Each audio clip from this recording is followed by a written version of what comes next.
तो दोस्तों आज मैं एक्सप्लेन करने वाला हूँ हाल ही में रिलीज हुई एक साइकोलॉजिकल हॉरर मूवी को जिसका नाम है हाइपोकॉन्ड्रियाक। इस मूवी का कॉन्सेप्ट काफी डिफरेंट है, आपको देखने में जरूर मजा आएगा, जो कि XYZ फिल्म्स की तरफ से एक मूवी है। तो चलिए अब बिना किसी देरी के चलते हैं सीधा वीडियो की तरफ। फिल्म की स्टार्टिंग में हम विल नाम के एक लड़के को देखते हैं और वो रात में उठता है जहां पर वो अपने आप को शीशे में देखता है, लेकिन इतने में ही उसकी मॉम वहां पर आ जाती है जो कि उसको लिंडो कहकर बुलाती है। वो उसको अपना बैग पैक करने के लिए कहती है और रात में उसे एक मोटल रूम पर लेकर आती है। अब उसकी मॉम की मेंटल हेल्थ यहाँ पर ठीक नहीं थी। उसे हमेशा लगता है कि उसका हस्बैंड उसके खिलाफ कोई साजिश कर रहा है। यहाँ उसको ये लगता है कि उसका बेटा विल भी इसमें शामिल है, इसलिए वो उसका गला दबाने लगती है, जिसके बाद वो खुद ही उसको छोड़ देती है। अब सीन अगले दिन पर शिफ्ट होता है जहां पर हमको पता चलता है कि विल की मदर को मेंटल हॉस्पिटल भेज दिया गया है। तभी अब विल घर पर आता है जहां पर उसके डैड उससे कहते हैं कि वो किचन में ना जाए और वो उसको बाद में खुद साफ कर देगा। पर यहाँ पर विल किचन में जाकर देखता है जो कि बहुत ही गंदा था, खाना इधर उधर फैला हुआ था। खैर इसके बाद में सीन सीधा 18 साल के बाद में शिफ्ट होता है जहाँ पर विल अब बड़ा हो गया है, जहाँ पर वो पॉटरी बनाने का काम करता है। जिसके बाद हम उसकी फ्रेंड साशा को देखते हैं जिसे पैनिक अटैक आ रहा था। विल जाकर उसको संभालता है और उसके बाद में सीन यहाँ पर चेंज होता है जहां पर वो अपने घर पर अपने बॉयफ्रेंड लूक के साथ होता है, यानी कि वो एक गे था। उसका बॉयफ्रेंड उसका काफी ध्यान रखता है और अब वो रेडी है विल को अपनी फैमिली से मिलवाने के लिए। अब एक दिन विल को एक बॉक्स मिलता है जिसके अंदर से उसको ढेर सारी एम्प्टी DVDs मिलती हैं। वहां पर एक रिकॉर्डर भी होता है और उसको सुनने के बाद में उसके होश उड़ जाते हैं। वो उसकी माँ की थी जो कि उसको ये कह रही थी कि उसने ये एम्प्टी DVDs इसलिए पहुंचाई हैं क्योंकि उसके घर पर उन्हें रखने की जगह नहीं है, और साथ ही साथ वो उसे लूक से दूर रहने के लिए भी वार्न करती है, जिसके ऑब्वियस रीजंस हैं कि वो उनकी गे रिलेशनशिप को एक्सेप्ट नहीं कर रहे थे।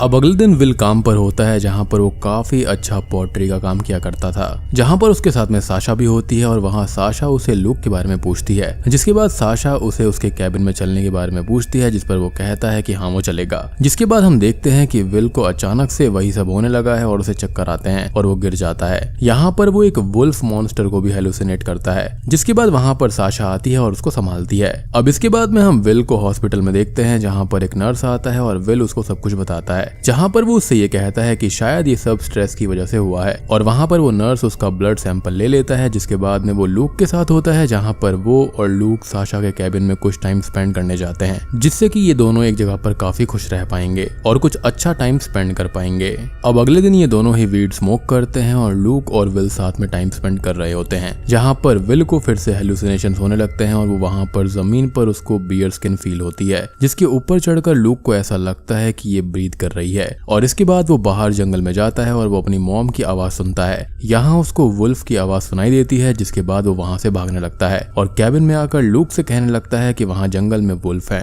यहाँ लूक उसको संभालता है और कहता है कि जंगल में कोई भी नहीं है। अब रात में विल पूल के अंदर होता है जहाँ पर वो एक वुल्फ को हेलुसिनेट करता है। वो वुल्फ उसको कहता है कि वो स्टक है। यहाँ पर वो वुल्फ देखने में ऐसा लग रहा था जैसे किसी इंसान ने उसका कॉस्ट्यूम पहना हुआ हो। जिसके बाद में वो वुल्फ उसके पास भाग कर आता है, जिसको देखकर वो पूल से बाहर निकलता है और इसी बीच उसके हाथों पर चोट आ जाती है। लेकिन ये सारी चीजें बस उसकी एक हेलुसिनेशन थी। अब अगले दिन इतना सब कुछ होने के बाद में लूक उसे वहां से ले जाता है और डॉक्टर के पास में वो दोनों जाते हैं और वहां पर वो अपनी टी-शर्ट उतारता है और मिरर में देखने पर उसको अपने बैक पर किसी के खरोंचने के निशान दिखाई देते हैं, लेकिन ये भी उसका एक हेलुसिनेशन था। जिसके बाद में डॉक्टर वहां पर आता है और उसको चेक करता है। यहाँ वो विल को ये बताता है कि ये सब हेलुसिनेशन उसको स्ट्रेस की वजह से हो रहे हैं, जिस कंडीशन को हाइपोकॉन्ड्रियाक कहा जाता है। और इसके बाद वो विल को कुछ पिल्स लिखकर दे देता है। अब इसके अंदर होता क्या है ना कि ये एक तरह का इलनेस एंजाइटी डिसऑर्डर होता है, जहां पर होता यह है कि आप अपनी हेल्थ की कुछ ज्यादा ही चिंता करने लगते हो और आपको ऐसा लगता है कि आप सीरियसली इल हो, लेकिन आपको फिजिकली कोई भी ऐसे सिम्टम नहीं होते।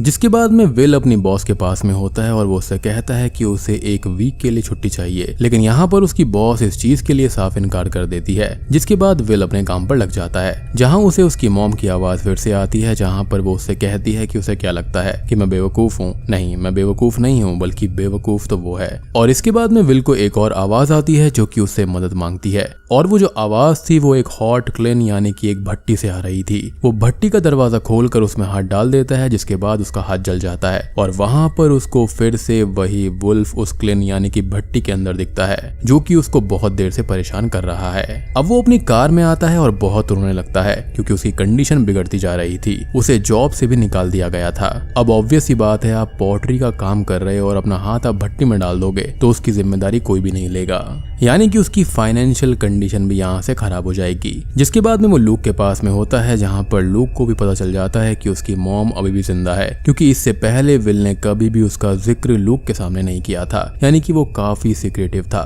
अब यहाँ पर विल लूक को अपने प्रॉब्लम से दूर रखना चाहता था, इसलिए वो उसके साथ रिलेशनशिप तोड़ देता है और अपने फादर के घर में रहने के लिए वापस आ जाता है। जिसके बाद यहाँ पर उसे पैनिक अटैक आने लगते हैं और उसके हाथ में पेन होना शुरू हो जाता है। वो एक नाइफ अपने हाथ में लेता है और अपना हाथ काटने की कोशिश करता है, लेकिन वो जैसे तैसे अपने आप को रोक लेता है। और हम ये भी नोटिस कर पाते हैं कि जो उसके हाथ की जो फिंगर्स होती हैं वो अजीब सी पोजीशन में लॉक हो गई थी। खैर अब थोड़ी देर के बाद सब कुछ नॉर्मल हो जाता है और तभी उसके डैड वहाँ पर आते हैं। विल उनको सब कुछ बताता है, लेकिन शॉकिंगली उसके फादर को कोई भी फर्क नहीं पड़ता। और यहाँ पर मुझको रीजन ये लगता है कि वो गे था तो उसके फादर को वो चीज बिल्कुल भी एक्सेप्टेबल नहीं थी। एक और चीज ये थी कि उसको विल की बिल्कुल भी चिंता नहीं थी और वो मस्त होकर टीवी देखने लगता है। जिसके बाद हम विल को उसके साइकियाट्रिक डॉक्टर के पास में देखते हैं। वहाँ वो अपने साइकियाट्रिक डॉक्टर को सारी बातें बताता है और वो उसको ये बोलते हैं कि उसे हेलुसिनेशंस होते हैं और उसमें उसको वुल्फ दिखता है। और यहाँ पर वो उससे ये भी कहता है कि उसने कई बार खुद को हर्ट करने की कोशिश करी है। अब यहाँ पर उसकी डॉक्टर उससे ये पूछती है कि सिर्फ वुल्फ ही क्यों, जिस पर वो कहता है कि उसको नहीं पता, लेकिन इसका रीजन हम जान पाएंगे जो कि थोड़ी देर में हमको पता चल जाएगा। अब घर पर वो उसके डैड से ये पूछता है कि क्या उसका वुल्फ यानी कि भेड़िए से कोई ताल्लुकात है।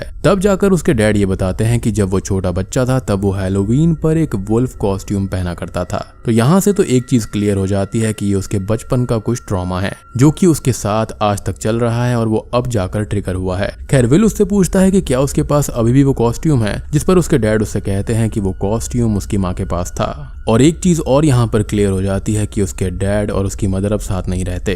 शायद से यहाँ पर डिवोर्स हो गया है क्योंकि वो मेंटली इल थी या फिर कुछ और भी हो सकता है। अब यहाँ से सीन चेंज होता है जहाँ पर विल अपने बचपन वाले घर पर आता है। यहाँ पर विल पूरा घर इन्वेस्टिगेट करता है और इसी बीच उसे एक रूम दिखाई देता है जहाँ पर वो ये देखता है कि उसके ऊपर लॉक लगा हुआ है। जिसके बाद वो चाबी ढूंढने लगता है और थोड़ी देर के बाद में उसको चाबी मिल भी जाती है और वो उस दरवाजे को ओपन कर देता है। उसके अंदर जाने पर उसे एक रजिस्टर मिलता है और उस पर लूक का फोटो था और वहां पर उसे एक एविडेंस नाम की डीवीडी मिलती है जो कि कुछ कॉन्स्पिरेसी थ्योरी जैसी लग रही थी। अब यहाँ पर वो टीवी के पास जाता है जहाँ पर हम उसकी पुरानी वीडियो देखते हैं जिसके अंदर उसने वही कॉस्ट्यूम पहना हुआ था। जिसके बाद वो उस डीवीडी को चालू करता है जिसमें एक सीसीटीवी कैमरा की फुटेज होती है जो कि उसके फादर ने किचन में इंस्टॉल की थी और वो फुटेज उसकी माँ के मेंटल हॉस्पिटल जाने से पहले की होती है।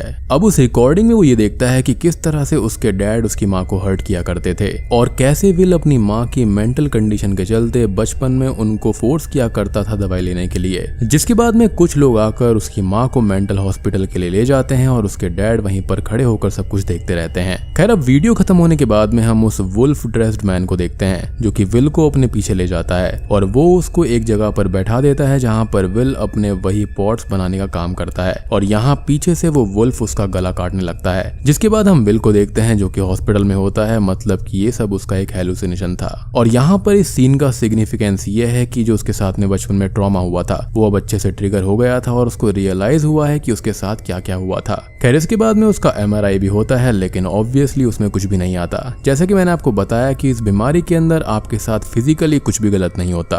यहाँ डॉक्टर उसको एक साइकियाट्रिक थेरेपी लेने की सलाह देते हैं लेकिन ये सब बातें सेंसलेस थी। खैर इसके बाद में वो घर पर होता है जहाँ पर उसका ध्यान लूक रखता है और वो उसकी शेविंग करता है और उसको खाना भी खिलाता है और इसके बाद में वो दोनों इंटीमेट होने की कोशिश करते हैं लेकिन इसी बीच विल को पैनिक अटैक आने लगता है और यहाँ लूक उसको गाना सुनाता है लेकिन विल गुस्सा हो जाता है क्योंकि उसने जो गाना गाया था वो बचपन में उसकी माँ सुनाती थी, जिससे उसको ये लगने लगता है कि लूक भी उसकी माँ से मिला हुआ है क्योंकि वहां पर उसको लूक की फोटो मिली थी। अब यहाँ पर वो लूक को थप्पड़ मार देता है जिसके बाद वो उससे ये कहता है कि वो पूरी जिंदगी भर अकेला रहेगा बिल्कुल उसकी मॉम की तरह और ये कहते ही लूक वहां से डिसअपियर हो जाता है। अब इसके बाद विल किचन में जाकर अपना हाथ काटने लगता है जिसके बाद विल की की आंखें खुलती है, जहाँ पर वो अपनी मॉम को अपने सामने पाता है। यहाँ पर विल का हाथ बिल्कुल ठीक हो गया था, जिसका मतलब ये है कि जो हमने देखा था वो सब वो हेलुसिनेट कर रहा था। खैर उसकी माँ अब उसको कॉफी पीने के लिए बुलाती है और विल वहाँ पर आकर बैठ जाता है, जहाँ पर विल बहुत ही दुखी था। उसकी माँ उसको गले लगाकर कहती है कि सब कुछ ठीक हो जाएगा, लेकिन तभी विल अपनी माँ का गला दबाकर उसको जान से मार देता है। जिसके बाद वो उसी वुल्फमैन के पास में आकर बैठ जाता है, जहाँ पर वो वुल्फमैन उसे अपना खुद का हाथ काटने के लिए फोर्स करता है और यहाँ पर विल अपना हाथ काटने के बजाय उल्टा उस वुल्फमैन को ही स्टैब कर देता है, यानी कि वो अपने ट्रॉमा को दबाने की कोशिश कर रहा था। और यहाँ पर वो बहुत सी चीजों को हेलुसिनेट भी करने लगता है और ये करते करते वो लूक के घर पहुंचता है। अब अगले सीन में हम उसको एक केज में देखते हैं, जो कि असल में मेंटल हॉस्पिटल होता है। अब विल के सामने वही वुल्फमैन बैठा होता है और वो दोनों बातें करते हैं, जिसके बाद में वहाँ पर डॉक्टर मिलर आती हैं और वो उसके पास बैठकर बातें करने लगती हैं। यहाँ विल उससे बातें करता है कि उसके सामने वुल्फ ड्रेस्ड मैन बैठा हुआ है, पर यहाँ पर डॉक्टर को कुछ भी दिखाई नहीं देता, जिसका क्लियर मतलब था कि ये पक्का उसकी बचपन की यादें हैं और उसके ट्रॉमा है। यहाँ पर वो डॉक्टर मिलर को कहता है कि शायद उसने उसकी माँ को मार दिया है, लेकिन यहाँ पर डॉक्टर उसको ये बताती है कि उसकी माँ कुछ देर पहले ही उसको देखने आई थी। अब इसका मतलब ये था कि उसकी माँ को जब उसने देखा तब वो रियल नहीं थी और वो अपनी माँ को भी उस वक्त हेलुसिनेट कर रहा था जब उसने उनको मार दिया था।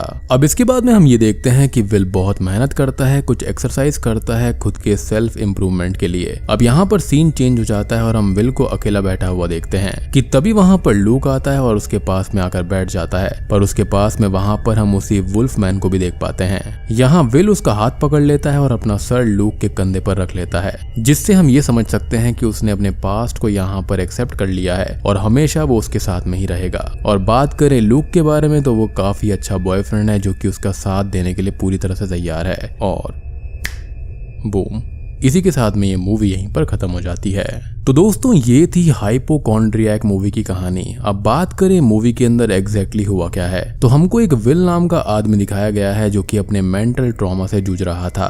और ये जो विल का मेंटल ट्रॉमा था ना, वो बचपन से ही उसके साथ में था। इस मूवी के अंदर हमको एकदम से ही पता चल जाता है कि क्या रियल है और क्या विल की इमेजिनेशन है। यहाँ पर विल को वुल्फ कॉस्ट्यूम मैन इसलिए दिखता था क्योंकि विल को बचपन में वही कॉस्ट्यूम उसकी माँ हर हैलोवीन पर पहनाया करती थी। यहाँ पर जब उसकी मॉम को भी वो मेंटल ट्रॉमा हुआ तब विल भी डिस्टर्ब हो गया था, क्योंकि जब वो उसकी मॉम को ऐसी हालत में देखा करता था तब वो बहुत ही ज्यादा डर जाया करता। साथ ही साथ उसके पेरेंट्स का डिवोर्स भी हो गया था और उसकी माँ मेंटल हॉस्पिटल में चली गई थी, जिसके बाद से ही वो डिस्टर्ब हो गया।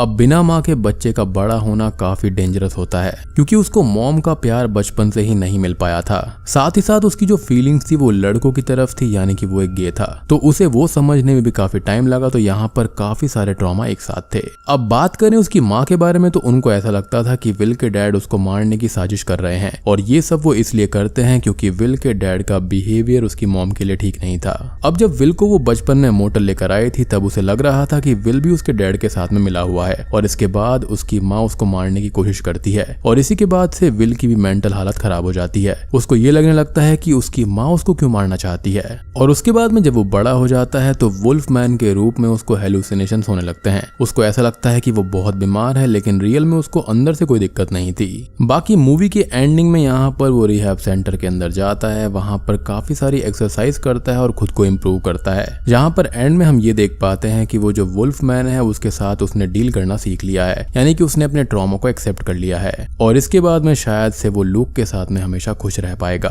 तो बेसिकली ये जो मूवी है वो मेंटल इश्यूज को हॉरर के रूप में दिखाना चाहती है, जो कि मेरे ख्याल से काफी बढ़िया है। और पर्सनली मुझे मूवी काफी बढ़िया लगी, क्योंकि जिन लोगों को मेंटल इश्यूज होते हैं या फिर जिनके साथ में इस तरह की प्रॉब्लम्स होती हैं, वो इस चीज से काफी रिलेट कर पाएंगे और वो समझ पाएंगे कि ये कितना ज्यादा डेंजरस होता है। तो उम्मीद करता हूँ कि आपको ये वीडियो पसंद आई होगी। पसंद आई है तो वीडियो को लाइक कर देना, चैनल पर नए हैं तो सब्सक्राइब कर लीजिए, और कमेंट करके बताना कि आपके साथ में कोई इस तरह का ट्रॉमा है जो कि आज भी आपके साथ है। तो मैं आप सबको मिलता हूँ अगली वीडियो के साथ में, तब तक के लिए स्टे